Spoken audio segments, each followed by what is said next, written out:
안녕하세요. 울산에 살고 있는 30대 여자입니다. 저는 동네에서 개인 카페를 운영하고 있습니다. 얼마 전까지만 해도 날씨가 오락가락했잖아요. 이젠 제법 추워져서 이제 시원한 음료보다 따뜻한 음료와 간식 주문이 많아졌습니다. 어쩌면 사연 라디오 구독자분들 중 저희 카페에 손님이 계실 수도 있겠네요. 그럼 여러분, 오늘은 따뜻한 차 한 잔 드시면서 제 사연 함께 들어주시겠어요? 저는 깡시골에서 자란 촌뜨기였습니다. 20대 때 무작정 서울로 상경했다가 아주 강렬한 실패의 맛을 겪었어요. 그렇게 해마다 지금은 어쩌다 고향도 아닌 울산에 자리를 잡고 살고 있네요. 이제 울산은 제게 제2의 고향이 됐답니다.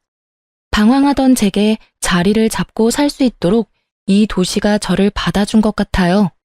제가 비록 이혼은 했지만 여기서 제 카페가 성공적으로 자리를 잡았고 좋은 기억이 더 많아서 저는 울산에 계속 살고 있답니다. 남편은 울산 토박이로 자란 남자였어요. 남편과 저는 이웃 주민으로 처음 서로 얼굴을 알고 지냈습니다. 오며 가며 자주 마주쳤는데 그가 먼저 제게 번호를 물어보더군요. 전문직에 종사하는 그는 매일 말끔하게 정장을 차려입었어요. 그 모습은 단숨에 제 마음을 사로잡았습니다. 이미지가 참 든든하고 믿음직스러웠거든요. 아무래도 제가 자영업을 하다 보니 나중에 결혼한다면 안정적으로 하고 싶었어요. 그래서 결혼하기 딱 좋은 남자라 생각했죠. 물론 남자의 돈을 바랐던 건 아니었고 사람 일이라는 게 어떻게 될지 모르니까요.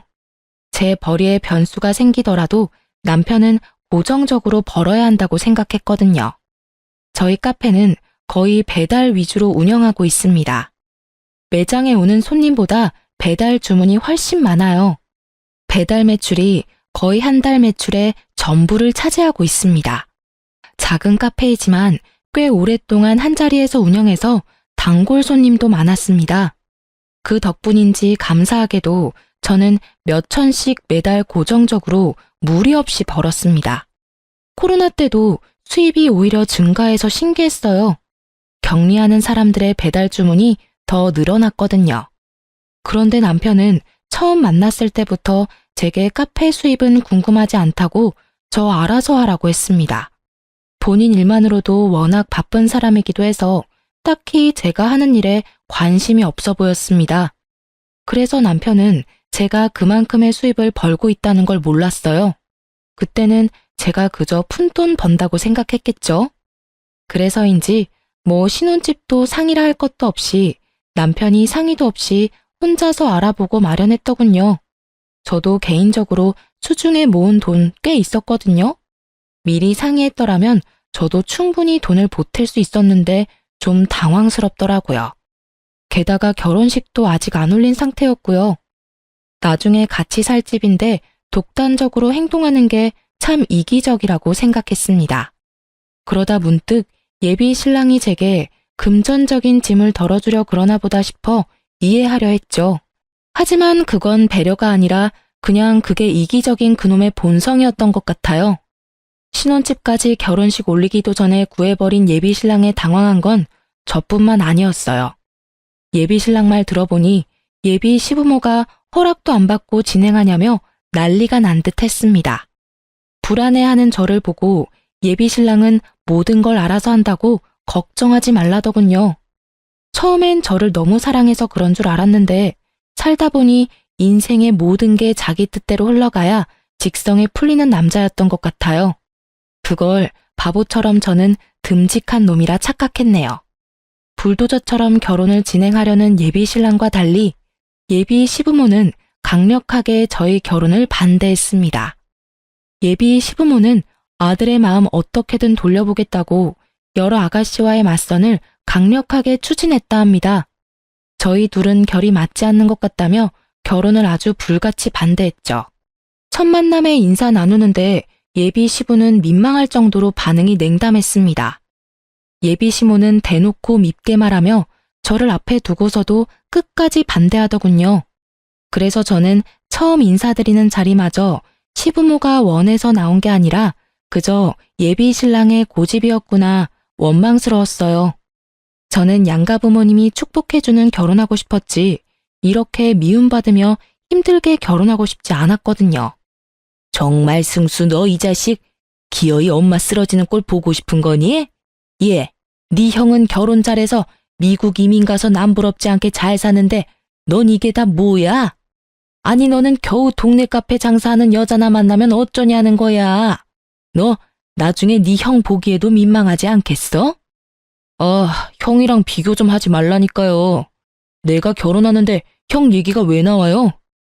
안 나오게끔 네가 잘하던가 이놈아. 아가씨, 미안하지만 수준이 엇비슷해야지 아예 차이 나버리면 우리 입장이 참 곤란해. 아니 집도 말이야. 어른들한테 단 한마디 상의 없이 덜컥. 아가씨가 도대체 우리 아들 어떻게 꼬드겼는지는 모르겠지만 난 이 결혼 허락 못해요. 네, 잘 알겠습니다. 뭘 알겠어요?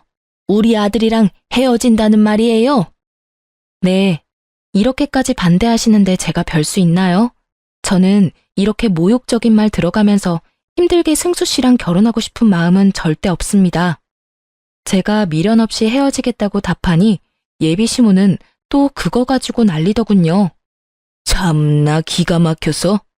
그리고 신혼집은 승수 씨가 저랑 상의 없이 진행한 거라 저도 전혀 몰랐습니다.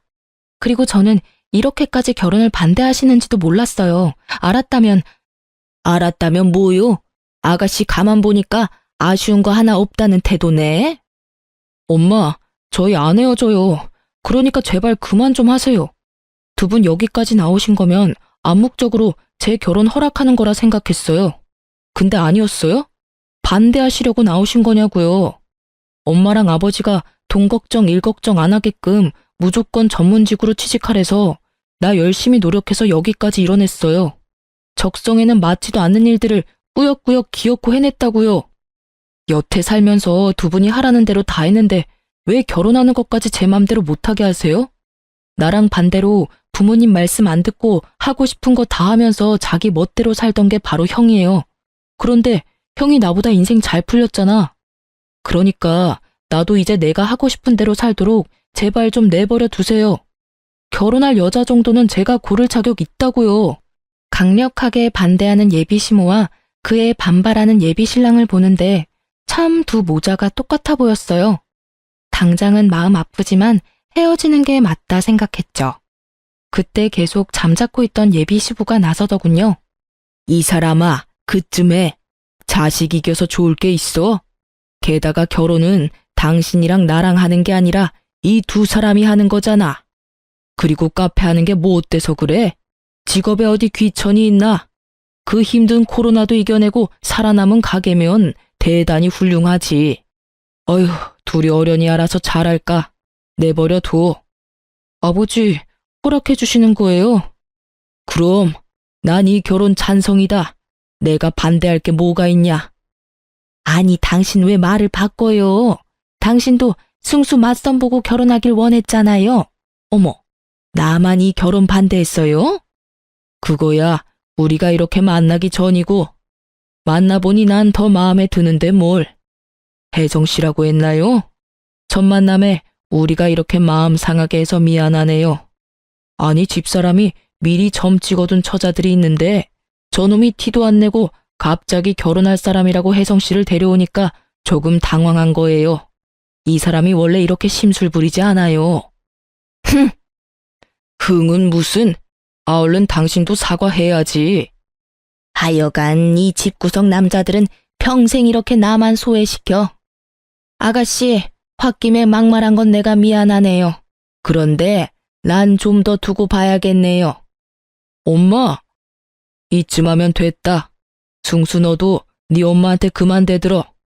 다 같이 한 식구 되려면 차차 조율해야 하는데 네가 급하게 진행하려 하니까 이 사달이 나지.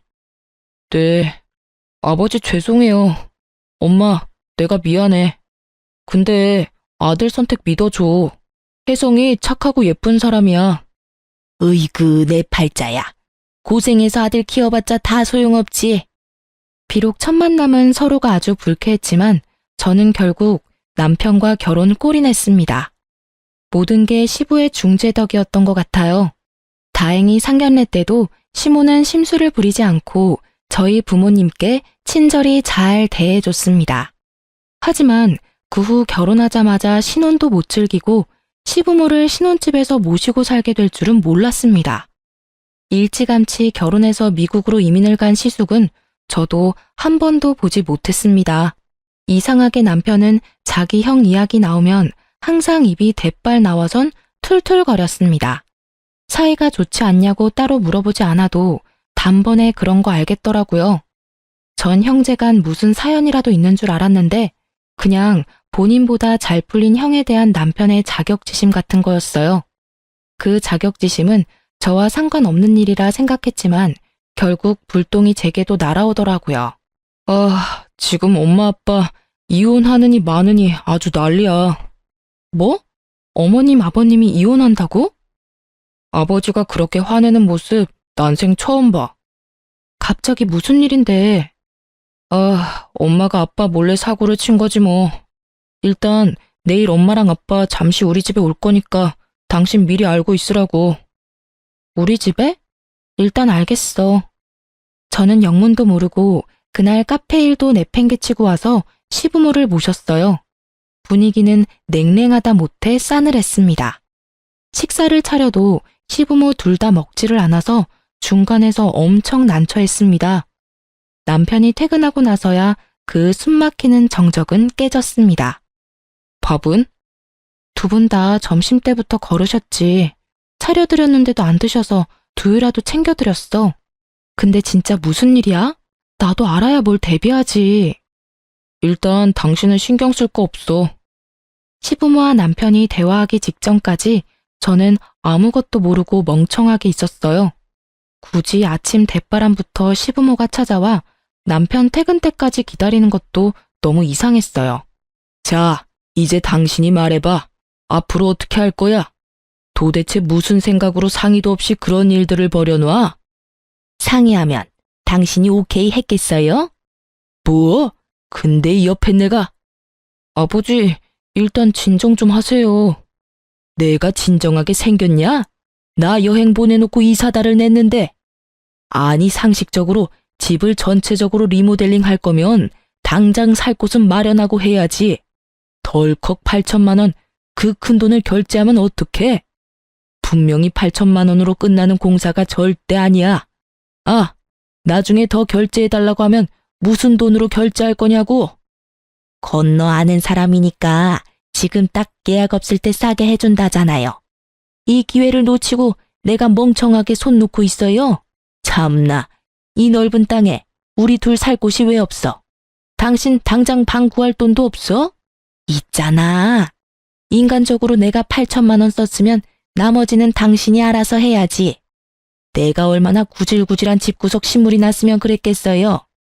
그러니까 장남이 미국 가기 전에 인테리어 해준다고 했을 때 했어야지.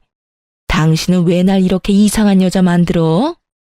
장남은 땅을 파면 돈이 나와? 힘들게 일한 아들 돈으로 인테리어를 하고 싶디? 미국 가는데 돈 한 푼 못 보태줬으면서. 그래서 뭘 나보고 어쩌라고요? 어쩌긴 뭘 어째? 당장 취소하고 와. 계약서 못 봤어요? 취소하면 100% 돌려받지도 못하는데. 그 돈 아까워서 어떡할 건데? 게다가 지금 벽지 다 뜯고 공사 시작 중인데 이렇게 중단해서 뭘 어쩌겠다는 거냐고요. 그리고 난 이제 좀 깔끔한 집에서 살고 싶어요. 에휴, 우리 첫째 아들 한국에 있었으면 딱 그 집에서 지내면 되는 건데. 아니, 이 철없는 옆에 내가 진짜 정신을 못 차리네. 이혼해. 그래요. 뭐 이혼하던가요. 엄마, 아버지, 이혼은 무슨 이혼이에요. 차남 있잖아요.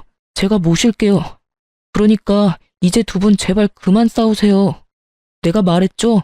멀리 미국에 있는 형 대신 내가 엄마 아빠 살펴 모실 거라고요. 어머, 미쳤니? 신혼집에 누가 얹혀 살아? 순간 제 귀를 의심했습니다. 그러니까 시모가 시부 몰래 시댁 리모델링 계약을 했고 시부 여행 간 사이에 공사까지 일부분 진행이 된 거예요. 오갈 데 없는 시부모를 우리 집으로 남편이 모신 거고 남편은 장남보다 차남이 낫다는 걸 보여주겠다며 본인이 나서서 시부모를 모시겠다 한 겁니다. 그나마 시모는 미쳤냐면서 얼굴이 벌개져서 거절하는데 시부는 옳았구나 했어요. 그래, 리모델링 다 끝날 때까지 그냥 여기서 살면 되겠구만. 세아가 조금만 신세를 지졌구나. 시모가 무리하게 리모델링 돈 쓰느라 마땅한 전셋집도 못 구하는 상황이었어요. 그렇다고 시부는 아들 멀쩡히 있는데 자기 돈으로 불편하게 지내기 싫다며 대놓고 신혼집에 같이 살기를 원했습니다. 제가 시부에게 아무런 대답도 하지 못하니까 남편은 저와 이야기 좀 하고 오겠다며 저를 주차장으로 데려가더군요. 그렇게 남편은 저와 한마디 상의도 없이 시부모를 신혼집에서 모시자 하더군요. 당신 괜찮지? 아까는 많이 당황했지. 그래도 우리가 두 분 평생 모실 거 아니잖아. 어차피 내 돈으로 신혼집 마련했고 엄마 아빠 내 집에 못 모실 이유 없어. 이럴 때 형보다 낫다는 걸 내가 보여줘야지. 남편 기 좀 살려줘. 우리가 엄마 아빠 집 리모델링 할 동안만 잠시 모시자. 미리 얘기해 줄 순 없었어? 언질이라도 좀 해주지 그랬어. 아무리 당신 돈 들어간 집이라지만 여긴 우리 신혼집이잖아. 서운했어? 미안해. 그럼 당장 이혼 안에 만회하시는데 어떻게 내가 가만히 있어. 가뜩이나 정신없어서 당신한테 전부 설명할 시간 없었어. 시간이 없었다는 건 핑계 아니야? 아니, 당신 충분히 나한테 상의할 시간 있었어. 제가 남편을 외면하자 남편은 뭔가 잘못된 걸 느꼈는지 제 손을 잡고 빌더군요. 우리 엄마 아빠가 돌아갈 집이 없는 것도 아니고 집 공사만 끝나면 내가 당신 모시고 살게. 어? 딱 2년만 참아주라. 엄마도 당신한테 시집살이 못하게 내가 중간에서 잘할게. 응? 막상 살아보면 모시기 어렵진 않을 거야. 어차피 당신도 카페 일하고 나도 회사 나가니까 집에서 마주칠 시간도 별로 없잖아. 게다가 두 분 집에만 있는 분들 아니라 주말이면 어디 놀러 가고 집 텅텅 비어. 친구분들도 많으시고. 그러니까 여보, 이제 결혼했으니까 당신은 내 편이잖아. 나 딱 한 번만 봐주라. 내가 진짜 잘할게. 남편은 간절하게 눈물까지 글썽이며 시부모랑 함께 살자고 부탁했어요. 저도 당장 마땅히 갈 곳도 없는 시부모 어디 내쫓을 수도 없는 노릇이라 방 강제로 오케이 할 수밖에 없었습니다. 그런데 오히려 시모가 뜻을 굽히지 않더라고요. 안 그래도 며느리 마음에 안 드는데 같이 살 수는 없으시다고요. 까놓고 말해서 며느리도 불편하고 나도 불편해요. 서로 마음에 안 드는데 어떻게 같이 살아요? 당신 정말 징징거리는 것도 정도껏 해. 며느리 신혼집에 얹혀 살려면 당신이 지금부터 행동 똑바로 해야지. 사고 친 게 누군데 지금 큰 소리야? 부탁해도 시원찮을 판에 애처럼 징징징. 시부가 불같이 화를 내고 저와 시모의 의견은 피력할 새도 없었어요. 남편과 시부의 주도하에 저희 네 사람의 한 집의 살이는 시작됐습니다. 그래도 시부는 양심은 있는지 따로 저를 불러서 진심으로 사과하더군요. 아가, 우리가 신혼 방해해서 정말 미안하다. 면목이 없구나. 그 대신 월세 나갔어야 할 돈 내가 다 모아서 한꺼번에 줄 테니 2년만 참아주렴. 2년도 아니지. 그 전에 나가게 될 테니 잘 좀 부탁한다. 네 시엄마 겪어보면 그렇게 나쁜 사람도 아니야. 그리고 나도 같이 지내는 동안은 너 불편하지 않게끔 노력하마. 월세 괜찮습니다, 아버님. 기왕 이렇게 정해진 거 저도 두 분 잘 모실게요. 아니야, 줘야지. 내가 마음 넓은 며느리 덕분에 불편한 바깥 생활 안 해도 되는데. 그 대신 내 아들한테는 비밀이야. 그놈은 아들이 모시는 게 당연하다는 마인드라 절대 돈은 안 받을 것 같거든. 새아가가 그 돈 잘 챙겨서 나중에 살림에 보태. 현명하게 어련히 잘 쓰겠지. 그런데 살다 보니 불편할 줄 알았던 한 집살이는 의외로 괜찮았습니다. 시부는 매우 가정적인 분이었어요. 며느리가 있는데도 아침은 절대 본인이 차리겠다며 매일 가족들의 아침밥을 차려주셨어요. 세상에, 이 많은 아침을 어머님이 준비하신 거예요? 죄송해요. 다음엔 제가 더 일찍 일어나 준비할게요. 네 아버지 며느리 있다고 평소보다 더 신경 썼네. 여보, 이러다 상다리 부러지겠어. 내가 하기는 나 아침잠 많아서 절대 이런 거 못한다. 네 시아버지가 다 한 거야. 아버님이요? 우리 아버지 요리 솜씨 끝내줘. 그만 놀라고 어서 식기 전에 먹자. 저는 아침 먹는 내내 감탄했고 시부는 칭찬에 멋쩍어 했습니다. 그런데 하루는 그렇다 쳐도 매일같이 시부는 새벽 운동 다녀와서 식구들 먹을 아침을 차렸습니다. 일찍이 가족들 아침밥을 준비하는데 제가 그 시간을 따라잡기 힘들더라고요. 처음에 저는 그게 며느리 테스트인가 싶었어요. 늘 저보다 일찍이 행동하시니 저를 시험해 보시는 건가 참 당황스러웠죠. 시부보다 늦게 일어나는 게 어느 순간 눈치가 보여서 저는 악착같이 더 일찍 일어났습니다. 저의 행동을 지켜보던 시부는 제게 그러지 말라고 진지하게 이야기했어요. 본인이 아침밥 차리는 건 하고 싶어서 하는 거고 평생 버릇되어서 하는 거니 제게 아무런 부담 가지지 말라고요. 알겠다고는 했지만 그래도 뭔가 눈치가 보여서 남편에게 물어봤어요.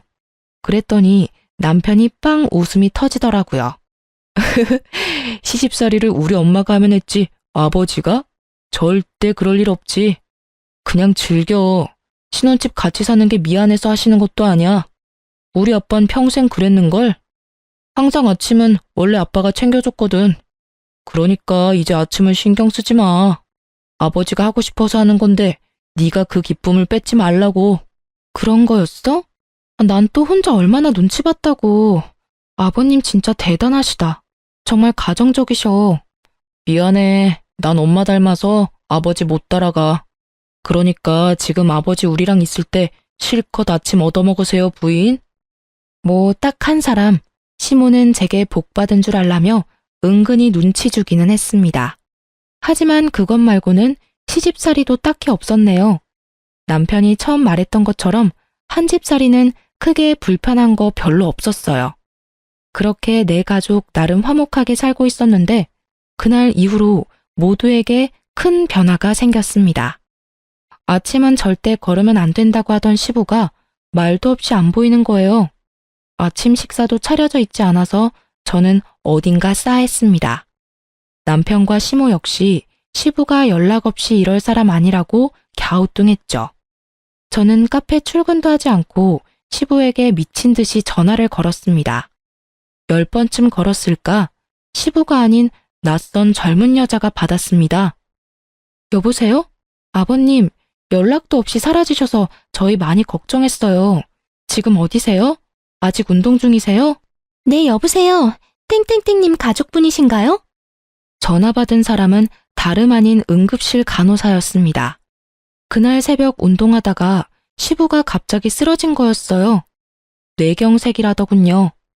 그렇게 시아버지가 뇌경색으로 쓰러진 후로 더 이상 아버님의 따뜻한 아침밥은 먹을 수 없었습니다. 그래도 한 식구로서 몇 개월 지냈다고 저는 친아버지가 일당하신 것처럼 눈물이 그렇게 나더라고요. 바깥 생활하기 싫다던 저희 시부는 그렇게 낯선 병원 생활을 시작하게 되었습니다. 다행히 시부는 목숨에는 지장이 없었는데 골든타임을 조금 놓친 탓에 오른쪽 손과 다리에 편마비가 왔어요. 다행히 왼손은 멀쩡히 쓸 수 있었습니다. 한쪽이라도 멀쩡해서 저는 다행이라 생각했어요. 아버님을 붙잡고 정말 다행이라고 저는 울었어요. 그런데 시모와 남편의 표정은 매우 좋지 않았어요. 간호사가 그러는데 낙상사고 위험도 있고 24시간 상주할 보호자가 꼭 필요하대요. 간호사한테 누가 보호자인지 말해달라는데 당연히 엄마가 있을 거죠? 간단하게 짐은 이 사람이랑 같이 다시 집에 가서 챙겨올게요. 뭐 필요한지만 말해줘요, 엄마. 뭔 소리냐, 그게? 난 못한다. 뭔 소리야, 엄마? 엄마가 못하면 누가 해요? 다 늙어서 손하기 힘도 없는 내가 네 아버지 어떻게 간병하니? 쓰러지는 거 붙잡다가 나도 같이 넘어질지 몰라. 에이그, 몰라. 나 못해. 네가 네 아버지 간병인을 구하던지 해라. 가뜩이나 호라비 냄새 가득한 이 남자 병실에서 내가 어떻게 먹고 자고 간병까지 하니? 시모는 단번에 못한다고 거절했습니다. 남자 병실에서 간병하는 거 못할 짓이라면서요. 그럴 수도 있다고 생각하기엔 시모의 얼굴엔 시부의 걱정보다는 경멸스러움이 가득 묻어났습니다. 시부는 시모의 그런 행동에 상처받았는지 아니면 미안해서인지 입도 뻥긋하지 않았습니다. 그래서 우선 저희는 간병인을 구했습니다. 그런데 간병인 쓰는 것도 돈이 만만치 않더군요. 어느 날 밤에는 집에서 남편과 시모가 이야기하는 걸 들어버렸습니다. 차라리 시부가 장애를 얻을 바에 한 번에 죽는 게 나았다고 말하더군요. 남편은 들어가는 돈이 만만치 않다고 하고 시모는 평생 자기가 수발하면서 살아야 할지 모른다고 오열했습니다. 솔직히 보험금이 크게 나오지는 않았어도 치료할 돈과 병원비 쓴 부분은 거의 나오는데 남편이 그렇게까지 말해야 하는 건가 싶었어요. 그 이후로 오열했던 시모는 배우자가 사고를 당했는데도 나 몰라라 밖으로 놀러 다녔습니다. 시부 병원에는 코빼기도 얼굴을 비추지 않았습니다. 저는 간병인이 있어도 카페 일을 해도 자주 시부를 보러 병원에 갔어요. 남편은 아버지 쓰러지고 어머니가 나 몰라라 하니 스트레스 받아서 자주 제게 신경질을 부렸습니다. 그가 사소한 것에 예민하고 짜증을 부리니 자연스레 부부싸움은 잦아졌습니다. 그러다 결국 남편은 제게 돈 안 되는 카페 장사 접고 아빠 좀 병간호해달라고 울면서 호소하더군요. 남편이 참다 무너진 거라 생각했어요. 안쓰럽기도 하고 한편으로는 너무 원망스럽더라고요. 저는 우선 손해가 조금 생기더라도 직원을 더 고용했습니다. 남편에게는 알겠다고 말했지만 카페 장사를 아예 접지는 않았습니다. 알바와 직원으로 카페를 살려두고 저는 시부 회복될 때까지 살뜰히 간호했습니다. 남편 때문이 아니라 시부에게 고마웠던 일들이 있으니 저도 해보는 데까지는 해보고 싶었어요. 다행히 3개월 이후 시부는 퇴원했습니다. 하지만 굳어버린 한쪽 다리와 손은 끝내 정상적으로 돌아오지 않았습니다. 시부에게 장애가 생기자 순식간에 남편과 시모는 집에서 시부를 찬밥 신세 취급하더군요. 차라리 아버님이 입원해 있을 때가 더 낫겠다 싶을 정도로요. 아버지, 내가 몇 번을 말해요. 냄새나니까 하루에 한 번은 꼭 씻으라고요. 미안하다. 내가 몸이 불편해서 혹시라도 욕실에서 넘어질까봐 겁이 나. 이틀에 한 번은 안 되겠냐? 아이씨, 몇 번을 말해요. 하루에 한 번씩 하라고요. 아니면 목욕탕을 가세요. 예? 제발요. 알겠다. 노력해보마. 당신 지금 아버지한테 말버릇이 그게 뭐야? 전 그러면 당신이 목욕탕 모시고 가. 우리 욕실 좁은데 아버님 매일 씻기는 당연히 불편하지. 어휴, 당신이 우리 아빠 씻겨줄 거 아니면 말을 마. 온 집안에 노인네 냄새 나는데 당신은 안 나? 참 비위도 좋다. 아버지, 엄마가 집에 안 들어온 이유를 좀 생각하세요. 방에 아버지 신내가 가득하잖아. 누가 들어오고 싶겠어요? 미안하다. 내가 아파서 미안해. 저는 싹수 없는 남편을 보면서 많이 놀랐습니다. 혹시라도 제가 아프거나 이런 비슷한 상황이었으면 저 사람이 어떻게 행동했을까 싶었죠. 하나를 보면 둘을 안다고 본인 아버지한테도 저러는데 저한테는 더 했겠지 싶었습니다. 그렇게 저는 남편에게 정이 많이 떨어진 상태로 결혼 생활을 겨우 이어나갔습니다. 그런 와중에도 시부를 따뜻하게 잘 챙겨드리려고 노력했습니다. 저라도 챙기고 싶었거든요. 아버님, 이게 다 뭐예요? 미안하다. 내가 아침에 주려고 했는데 몸이 말을 듣지를 않아서. 괜찮아요, 아버님. 제가 다 치울게요. 방에 들어가셔서 좀 쉬세요. 내가 아가 너한테도 많이 미안하다. 너에게 참 면목이 없구나. 그런 말씀 마세요. 앞으론 제가 아침 잘 차려드릴게요. 그러니까 아버님 드시고 싶은 거 있으면 언제든 저한테 편하게 말하세요. 아셨죠? 고맙다. 고마워. 하루는 엉망이 된 주방에 주저앉아 있는 시부를 보고 저는 겨우 눈물을 삼켰습니다. 시부는 불편한 몸으로 미움받으면서도 예전처럼 가족들의 아침을 차려주고 싶었나 봐요. 저는 덜덜 떠는 시부 손을 꼭 잡아드렸습니다. 그런데 시부모의 시련은 그게 끝이 아니었어요. 엎친 데 덮친 격이라고 시모가 계약했던 인테리어 업체는 알고 보니 전문 사기꾼들이었습니다. 허구한 날 시부모네 집 리모델링 금액을 조금만 더 달라고 계속 추가하고 말을 바꿨죠. 또 일을 버려놓고 책임감 없는 시모와 사기꾼 리모델링 업체 때문에 남편은 매사에 분노가 가득한 사람이 됐습니다. 결국 무리해서 시모는 남편의 돈까지 써서 인테리어 업체 요구를 다 들어줬지만 결론은 시모가 리모델링 사기를 당한 거였어요. 남편의 본가에 찾아가 보니 폐가 수준이더군요. 그곳은 사람이 살 환경이 아니었습니다. 당연히 그 불똥은 또 제게 튀었고요. 남편은 씩씩거리며 몇 년 더 시부모랑 함께 살아야겠다고 제게 말했습니다. 아니, 그놈의 리모델링에 지금까지 돈 날린 게 얼만데 또 돈을 더 달래요. 돈 날리다니 뭘 날려? 다 공사하는데 필요하니까 그렇지. 엄마, 지금 돌아가는 꼴 보고도 그 말이 나와요? 엄마 지금 사기당한 거라고요. 아, 원래 아는 사람이 더 무서운 법이에요. 처음부터 제대로 된 업체 골랐어야죠. 이러다 아들 모은 돈 다 날리겠다고요. 아, 네가 투자한 만큼 결과물이 잘 나오겠지. 어차피 네 아빠랑 나 죽으면 그 집도 네가 가질 거 아니냐. 좋은 게 좋은 거라고. 마지막으로 엄마 딱 한 번만 도와줘. 됐어요. 지금부터 내가 알아서 해. 엄마는 손 떼요. 내가 어떻게든 그놈들 소송해서 제대로 된 인테리어 완성시킬 거니까요. 그리고 당신이 딱 몇 년만 더 참아줘. 이 소송 길어질 것 같으니까 다 같이 몇 년만 더 살아야겠어. 뭐? 나 참을 대로 참았거든? 얼마나 내가 더 참아야 해? 뭐라는 거야? 당신이 뭘 참았는데? 당신이 돈을 썼어, 뭘 썼어? 전부 내 돈만 썼구만. 나 안 그래도 스트레스 받아 죽겠으니까 당신까지 보태지 마. 당신네 엄마 아빠 집이니까 당신 돈 쓰는 게 당연하지. 당신이 이렇게 같이 사는 사람 무시하는 거 난 더 이상 못 참겠어. 당신이 날 무시하는 것도 싫고 아버님을 무시하는 것도 싫어. 넌 네 부모도 제대로 못 모시면서 또 날 가지고 대리수발까지 들게 했잖아. 너 아버님 모시고 어디 밥 먹으러 나간 적 있어? 안 그래도 답답하실 텐데 모시고 바람이라도 쐰 적 있냐고. 이혼하자. 더 이상 못 해먹겠어. 아니 듣자 하니까 너 우리 아들한테 그게 무슨 막말이냐? 네가 한 게 뭐가 있다고? 어머님도 제발 아버님 구박 그만하세요. 그러니까 남편이 부모 공경할 줄 모르잖아요. 이혼?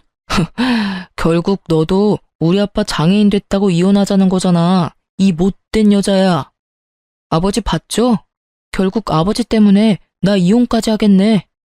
그냥 그때 죽지 그랬어요. 제가 이혼을 선언하니 남편과 시모는 이혼 탓을 시부에게 돌리더군요. 아이고, 아가, 내가 미안하다. 내가 죽어야 하는데. 아니에요, 아버님. 아버님 때문이 아니라 순전히 저 이기적인 놈 때문입니다. 몸 불편한 가족 있어도 잘 사는 사람 많아.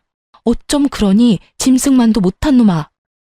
그래, 이기적인 내가 곱게 이혼해 줄게. 근데 너 이혼하면 돈이 있냐 뭐가 있냐? 가진 거 집불도 없는데 이혼녀로 살아갈 수 있겠어?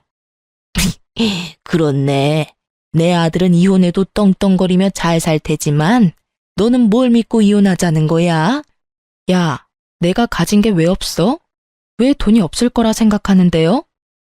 그럼 네가 가진 게 뭐가 있는데? 남편 놈은 사과나 매달리기는커녕 저를 자극하고 비웃으며 이혼하자더군요. 좀 치사하기는 하지만 저는 그동안 시모와 남편이 제게 돈을 빌리려고 하길래 돈 없는 척하며 제 재산과 카페를 꼭꼭 숨겼습니다. 숨기길 잘했다고 지금도 생각해요. 그런데 시부 역시 그랬나 봐요. 시부는 그동안 시모와 남편이 돈 없냐고 물어도 없다고 했으면서 통장 하나를 주섬주섬 꺼내서 제게 주더군요. 아가, 내가 약속했었지? 이혼해서 꼭 행복하게 살아야 해. 이 집 구석은 다 있고 이 돈으로 새 출발하는데 보태라. 아버님, 이게 뭐예요? 아가 네가 있어서 내가 사람처럼 살았어. 정말 고맙다.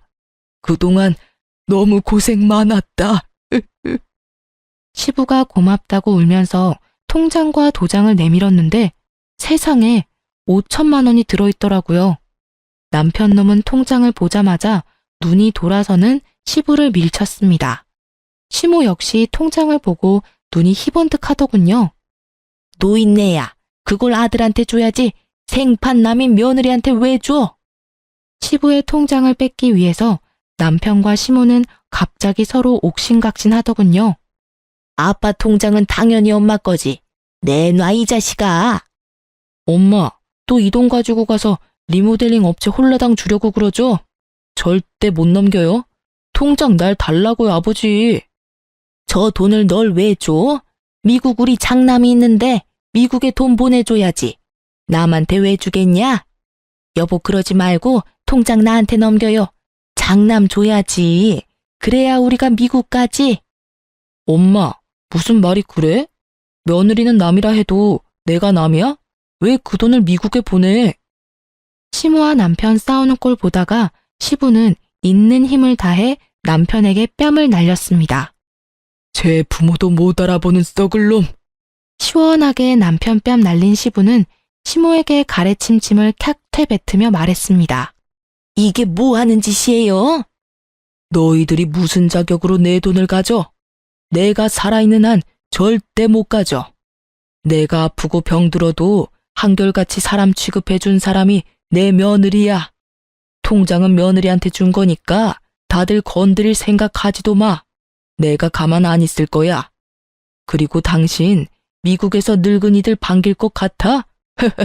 웃기지도 않아. 그러자 남편 놈은 돌변해서 내 집에서 나가라며 발악하면서 시부를 쫓아냈습니다. 지가 시부를 밀치는 건 되고 시부가 자기 뺨 한 대 친 건 용납이 안 되나 봐요. 다시 한번 시부에게 손찌검하려는 남편 놈 보고 저는 온 몸을 날려서 시부를 감쌌습니다. 다행히 시부는 다치지 않았지만 머무를 집은 완전히 잃었습니다. 저는 고민도 하지 않고 시부와 함께 시골 친정에 갔습니다. 너무 갑작스러워서 친정 부모님 두 분 다 당황하는 눈치였지만 시부 편하게 잘 지낼 수 있게 한다고 제게 걱정하지 말라고 하셨어요. 시부를 안전한 곳에 모시고 저는 다시 울산으로 돌아와 밀린 카페 일을 하면서 지냈습니다. 그동안 남편과의 이혼도 준비했고요. 그런데 시골에 계셔야 할 시부가 얼마 안가 카페로 찾아왔어요. 아버님, 어머, 어떻게 여기까지 오셨어요? 혼자 오신 거예요? 어떡해요? 잠자리가 많이 불편하셨어요? 그런 게 아니라 그런데 시부는 최근에 본 적 없는 해맑은 미소를 지었습니다. 안녕하세요. 처음 뵙네요. 제가 모시고 왔습니다. 네? 누구세요? 네, 그렇게 저는 미국 살고 있는 시숙과 처음 인사했습니다. 시부가 미국에 있는 시숙에게 연락해서 아주버님이 부랴부랴 한국에 들어온 거예요.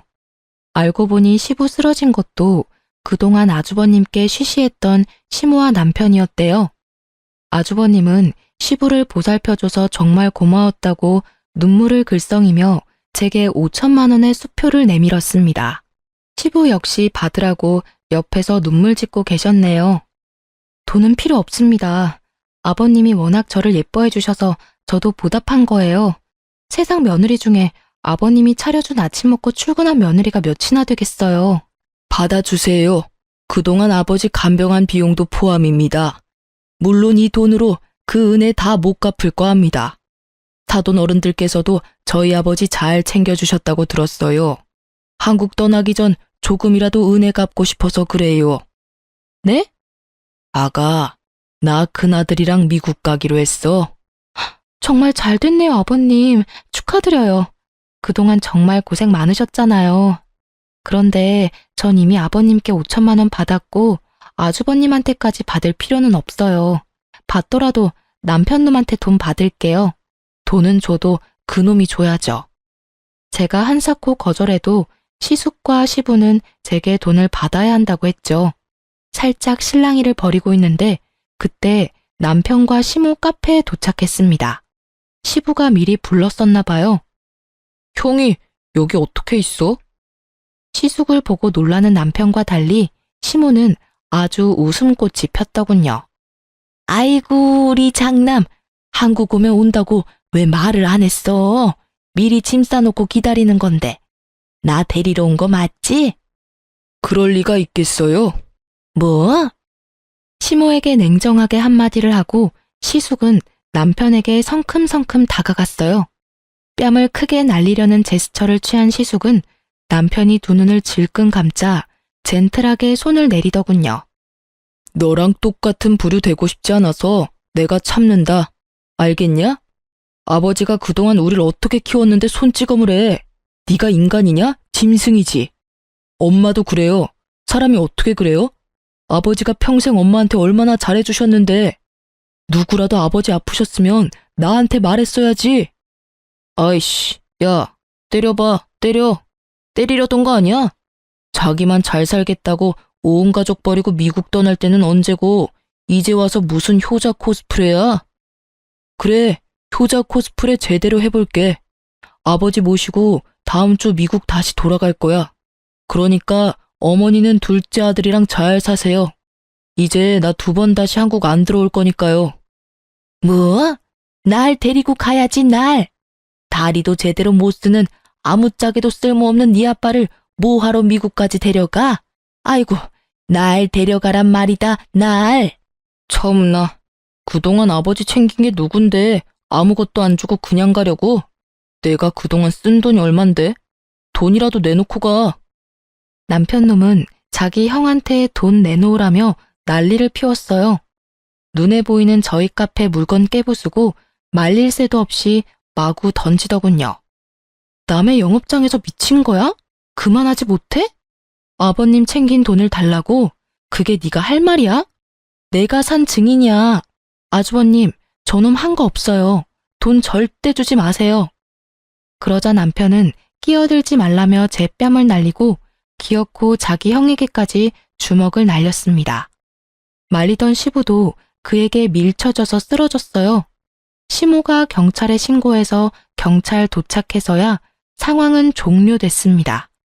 시부, 시숙, 그리고 저까지 저희 3사람 다 남편을 폭행죄로 신고했어요. 카페 CCTV 영상을 경찰에 증거물로 제출했고요. 저희 3사람은 경찰 조사 때 절대 합의하지 않겠다고 선전포고했습니다. 남편 놈은 그러든지 말든지 반성은 끝까지 안 하고 당당하더군요. 벌금 뭐 얼마나 한다고? 내면 되지 뭐. 벌금으로 끝나겠어?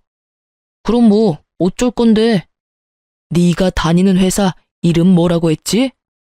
설마 치사하게 회사에 알리려는 건 아니지?